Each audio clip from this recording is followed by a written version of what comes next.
Today I want to talk about a watercolor technique that will give you water control over your washes. It's by this guy named Joseph Z, we're going to call him. You can Google his name, I can't pronounce it. And it's called the tea to butter effect or theory. He has a whole system called the watercolor clock that you can look up. It's very interesting. I ran across it a couple of days ago and I thought it was really interesting, so that we share. So the idea is that we're going to mix watercolor paint from a tea consistency to a butter consistency, and this is going to give us different washes that we can use. So we're going to start off with a little phthalo green, and we're going to do it on dry and wet. So the first mix is 90% water and 10% paint. So I'm just going to add a little bit of water here. Now I haven't actually done this myself. So we're going to play together. It just sounded really interesting to me. So this first one we want like a light wash, and what I'm going to do is just keep adding paint to this. I think that's probably good. You want it to be the consistency of tea. So if we were drinking tea, I think that might be right. So here we're just going to get a pretty light wash, as you can see. Very nice. Let's add, I'm going to wet this side of the paper down just a little bit and see how it looks with the wet. So we can kind of see like how it interacts. Oh, I got a burn hair in there. How it interacts wet and dry. Okay, so that was the tea. I'm spilling the tea. Coffee is next. So let's just add, I think you probably want to do this pretty slow. Like we don't want to add too much pigment at once. And this is a good way, from what I've been reading, to layer your washes. So you can see it's a little thicker now. This is our coffee. Is that thick enough? I don't know. Yeah, it's a little thicker. So we're using about 70% water and 30% pigment. Let me put some water down here. These are probably going to overlap because I'm always ambitious. Ooh, that's nice. Actually, let's overlap them a little bit so we can kind of see how they blend together. Okay.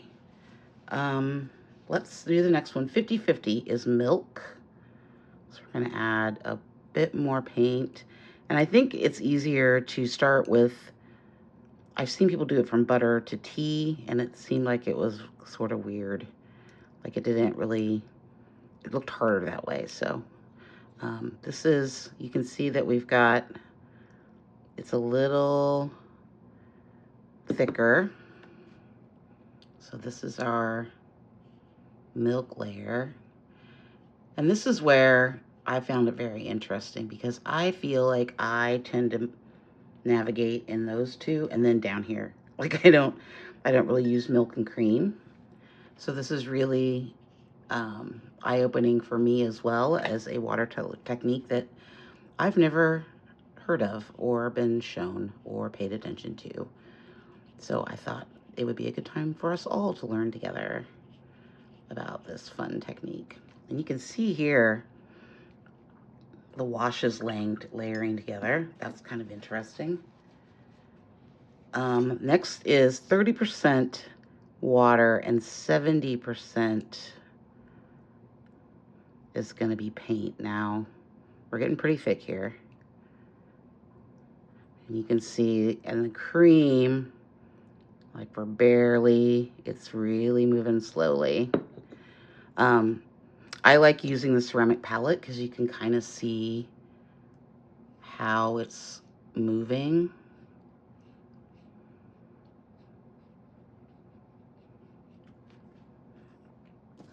And you can see how much more pigment we have there. And I think that's been a problem I've been having, is not getting enough pigment on my brush at times. Like I feel like my layers aren't as successful because I'm not using enough paint. So we're gonna let this sort of blend together. We got a nice gradient here.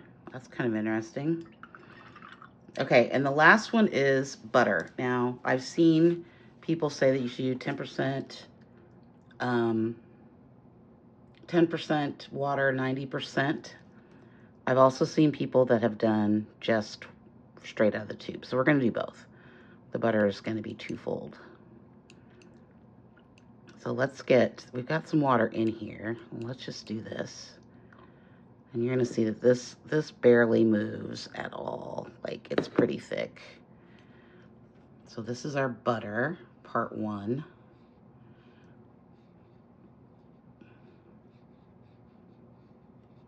Ooh, that's really a lot of color. Okay, let's add some water over here.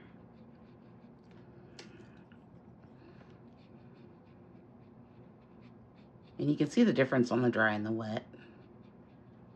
I think that really does make a difference. And then let's do another butter. We'll just call this one straight out of the tube. This is just with a damp brush.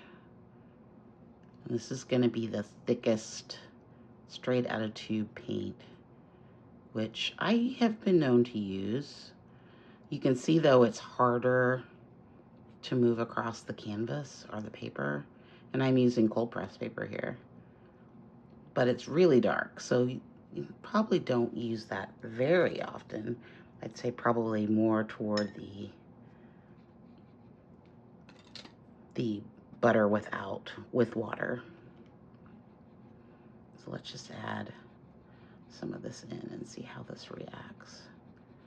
Okay. Let's let all these dry and we'll come back and look at it again. Okay, here we are dry. Yeah, I think this is really gonna make a big difference in the way that I'm painting right now because like I said, I mean, I get so caught up in mixing that I don't think about, I never really thought about how to make the paint more consistent. I will say that it's probably gonna be easier to use tube paint than pan paints, but you can definitely make it work. You're just gonna have to work a little harder at it. So now we have this lovely Viridian color. I'm gonna probably mix this up with some sepia so we can use it up, and let's make a piece of work. Okay, I've got some yellow ochre, this is Venetian red, and sepia. We're gonna try those today and see how they play with this. It's phthalo green, not Viridian. I think fairly quite the same. Let's come in with our driftwood, charcoal, tinted charcoal. I'm not gonna put any gesso down today. I'm just gonna make some marks and let the watercolor sort of play with it today. I think that's how I want to brush. I did get this a little wet. I kind of want these marks, and then I want some bolder marks through here.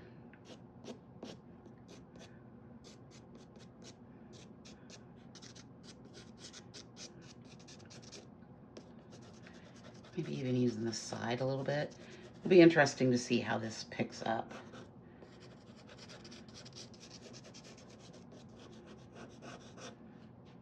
Kind of like that. And here I just have some white crayon on deli paper. I'm just going to make some marks through here. We are going to put probably some blue in the sky because, well, we don't want Viridian skies. I keep calling it Viridian. Phthalo green. I'll get it right here in a minute. I've really been liking these thin lines in the work lately. So nothing crazy today, just making work. You can see that we got a little bit of, we're gonna get some spin off there. I'm gonna come in with the Poems About You blue because I'm obsessed with it again. Okay, let's come in with a little bit of tea. Little tea. Start building up these layers pretty light. Actually, that's probably more milk. We'll add some more water to it. That's probably more tea. Let's add a little bit more through here, and then I think I want to take some of this away. I don't want our skies to be all that color. I think I want a darker blue up here at the top, just a little bit.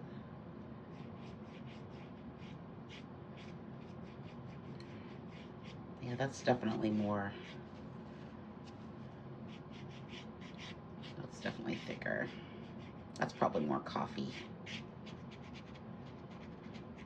You guys are gonna get sick of me saying that. Let's bring a little bit more of that light color through here. It's gonna pick up some of that charcoal, and I'm actually really kind of okay with that.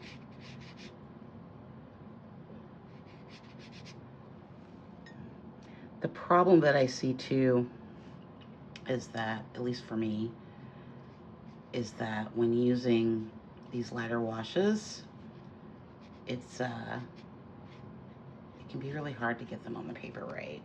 You know what I mean? Okay, let's mix up some color. What are we gonna do with this? Let's try a little bit.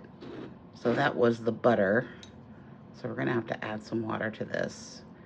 And then we're gonna add, let's try a little bit of, oh, that's bright. That's way too bright.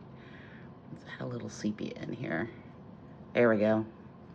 That's looking much more like a Trina color, maybe a little bit more ochre. And this is where it gets, you have to think about when you're mixing the colors together, like when you add more pigment, is that going to, that's obviously going to change the consistency. So I think for me, like that looks like a cream. Just from the way that it moved. And we want it more here. Yeah, you can see that move. That's more like milk. I think that's fine. But I don't want you guys to worry about it too much. Like it's not the end all be all. But when we're thinking about layering our washes, I think this is going to be very helpful. At least for me. We'll see. It's something that I think that once you get ingrained, you will just do it and you won't even think about it. That's nice. I don't hate that at all. I kind of like how it's mixing with that blue.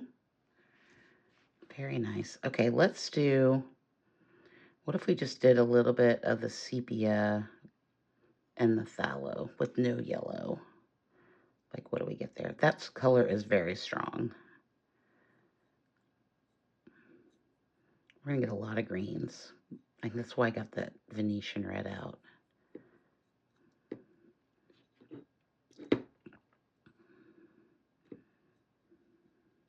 Okay, where are we at? Oh, that's pretty good. I kind of want to just bring in, let's do, I think I want to come this way with this. Ooh, I love those marks. Fun. They're not different enough though. We'll see how long it is before I just give up and just paint the whole thing. Okay, let's add, I'm gonna have to go to another. Where am I gonna do this? I'm just gonna do it here, I guess. I'm gonna mix some of this Venetian red with that phthalo. Ooh. Okay, that's a pretty color. We need more water.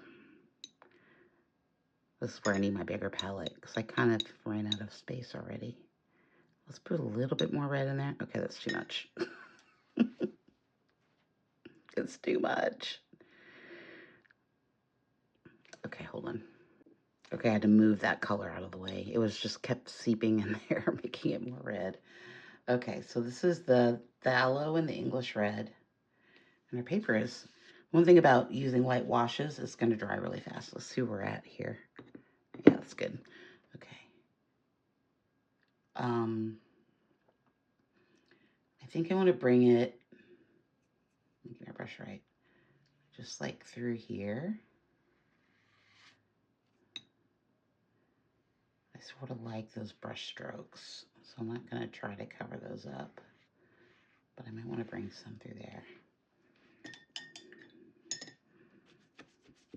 Okay, I think we got a good start here, guys. I think it's looking pretty good. Really like the dark tones, although I probably should have made it light to dark. That's fine. If it goes dark to light, that's fine too. I've been trying to keep my horizons lighter, but that's not obviously not going to happen. There's some really fun stuff happening here. I'm going to dry this real quick, and then we'll come back and figure out what we're going to do next. I think we need some ochre and sepia. Okay, I've mixed up a little bit of ochre and sepia in our cream thickness. I just kind of want that to settle in there. And I'm going to just get my brush stamp, and I'm just going to come in like right through here to just add another layer, washy layer. Do I want to bring that down? I think I do. I think I do want to bring it down just a little bit. So I want to join these two things together.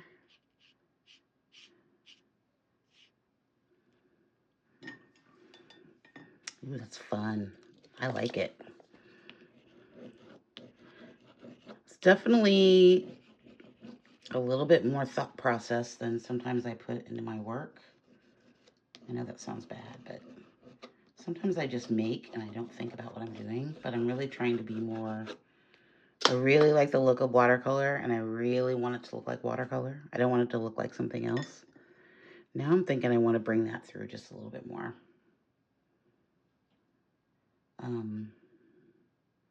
Like maybe through here. And I'm okay with those marks being picked up a little bit. Might need some more of this color as well. What happens if we put some of that brown in there too? Just kind of let it melange. So I like these little minty colors we've got going on here with the phthalo and the sepia. I think that's what that was. I'm not sure. Do I want more of that? Maybe. I think I'm going to mix a little bit of that Venetian red sepia color in with this one. And that's a milk, so it should be fine. Just to kind of bring another layer through here. We're building slowly. Yeah, I don't hate that. I don't think I hate it. I want some marks through here though. Okay, let's let that dry. I think we need like one more layer of thicker paint in spots, and we're gonna be good. I think before I do that, I'm gonna add a little bit more charcoal.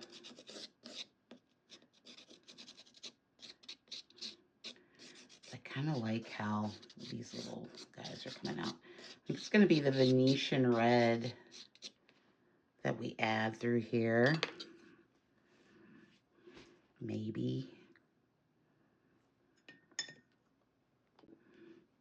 Okay, let's just add. Look how vibrant that is. Woo. Crazy good. That may be too much. Maybe too bold. Let's add some water back in.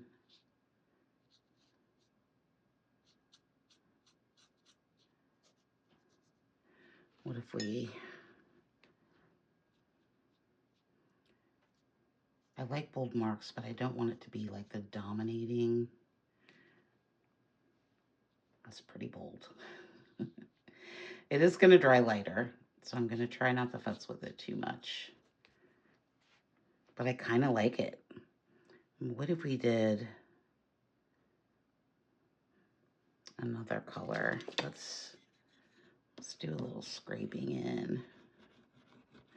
Not sure if that's going to affect anything, but it's always interesting when it dries. Okay, I don't really like that V shape there. Let's get rid of that. Smaller V shape is okay, but we don't want a V shape. Oh, that's much better. I feel like it needs a little bit more yellow. Okay, I mixed up a little bit of ochre color with a little bit of the Venetian, of this Venetian color. Deep breath. I'm gonna put it, I think, right through here.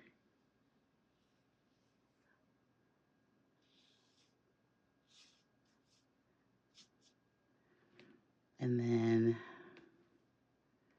I think I want to add just some more up here because I really, yeah, that's good. It's got a very autumn feel to it all of a sudden, which is crazy considering the color that we're working with. I don't want to, I'm trying to cover up all the goodness that we have down here. I'm really liking those lines. But I think I want to blend this just a little bit. I'm feeling like this is looking a little, it's looking a little wonky to me. What happens if we add just a little bit more red in there? Kind of let it do its thing. Kind of made mustard. Okay. Okay, I'm going to wet this down just a little bit. I've mixed up a little bit of the Viridian, or I'm sorry, the Phthalo green with the Poems About You. And it's giving me this sort of sea foamy gray green that's just fabulous. And you know me, I don't usually futz with my sky, but I'm futzing with the sky. Ooh, that's really nice. Look at that transition right there. That's really pretty. Let's add some of this down here as well. Just to kind of add in that color so it's not just in one spot. So it's kind of traveling a little bit. What if we put a little bit through here? And then I think we're done with the watercolor. Really like that color. Who knew you could mix so many colors with phthalo green? Like, it's like a beautiful fall palette right here. I'm loving it. Oh, I really love that shape. Okay, let it dry. We'll do some Caran d'Ache and see what else we can do. Okay, I want to go in with just a little bit of white. Add some texture up here in the sky. Just a little bit, not a lot. Look, Sherry, I'm using my left hand. Sherry has been trying to get me to use my left hand, and I told her that I couldn't because I have to hold my crayons in that hand, but we're gonna do it right here. Okay, we did it once. I hate it. I'll keep trying.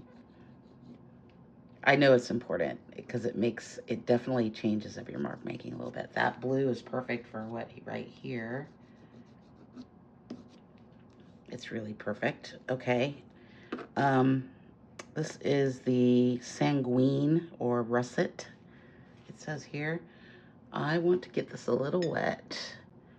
And I just want to add a little bit of highlight up here.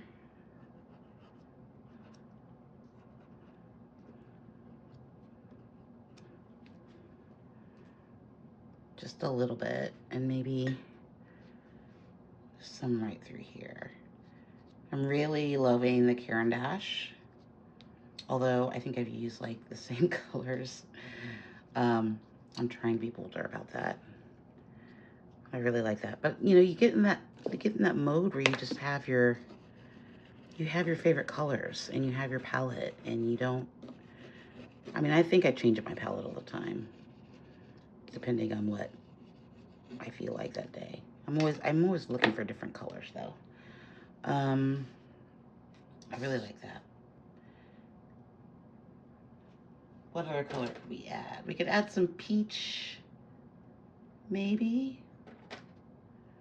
This is the salmon color. I like this color, but where would I add it? Or do I want to add it? I don't know. Let me think about it. Okay, we're gonna add just a little bit of this peachy color. Like very little of it. Just in here a little bit to kind of just add a little tiny highlight of pink. You can barely see it in there. I'm gonna add just a little bit down here. I might smooth that out a little bit. Find a brush.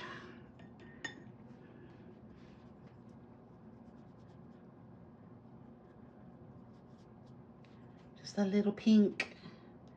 Maybe some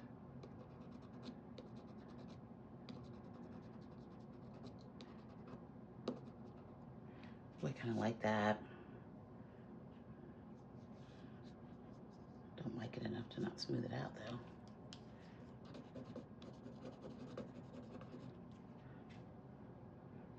Okay, I think I want to put some marks, our lovely marks, and then I'm done, I think. I don't want to add too much Caran d'Ache today because I really like the layers that we've got going on here. Okay, fresh paper.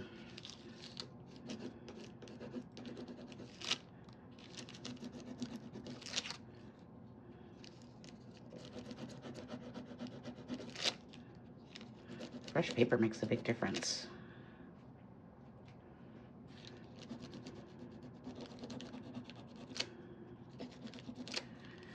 I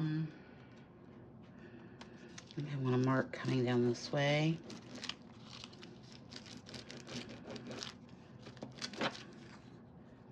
Love that. And maybe just a few coming down this way. I've already got a lot of lines going on here, so let's not overcomplicate it. Oh, I got some gappies. I don't like gaps. I don't like gaps. I'm not hating this, guys. I'm actually really loving it. Oh, crap. I've gone too far. No, I think it's good. Okay. Okay, you guys probably think I'm crazy. This is orange. I'm gonna put this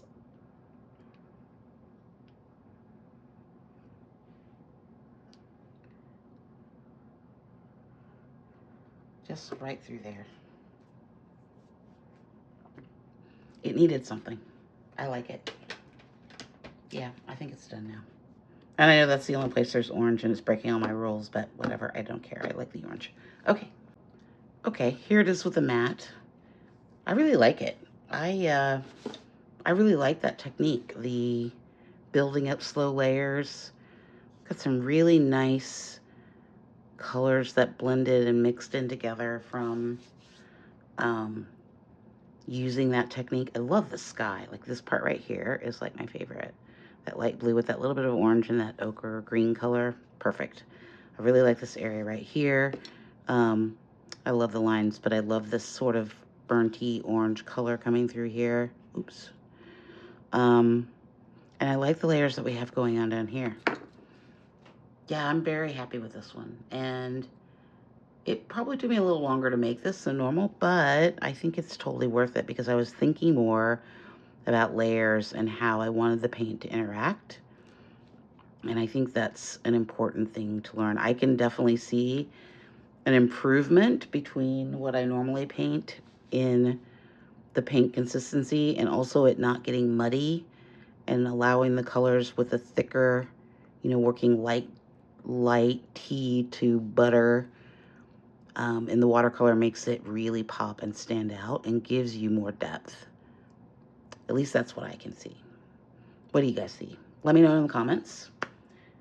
And I think that's all I have today. Thanks for watching. I'll see you in the next video in a couple of days. Bye.